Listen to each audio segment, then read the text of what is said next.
Quantitative research uses numerical data within a study context. Chapter 8 of our text gives a rich overview of the most common quantitative methodologies. Quantitative research typically follows one of the following templates we're going to discuss.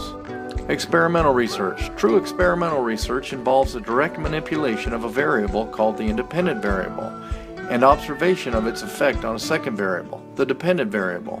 Using at least two groups, a control and experimental or treatment group, experimental design must adhere to a number of requirements, one of which is a random selection of subjects and a random assignment to treatment and control groups.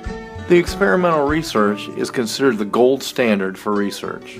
Quasi-experimental design. This design closely follows experimental research, including identification of the independent and dependent variables. However, there is no random assignment to groups. Rather, existing groups such as classrooms are used. Of foremost concern is whether the two groups can be considered equal in composition, which quite often they can't. Descriptive research studies seek to measure characteristics that define a particular group or population.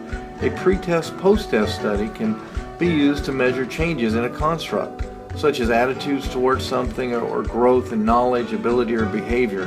The goal is to provide a data-based description of a specific group or subgroup. Correction studies. These studies examine the relationship or association between two or more variables, such as time studying and academic performance. Causal relationship, however, cannot be assumed. One can only conclude that two variables appear to be related in a particular way.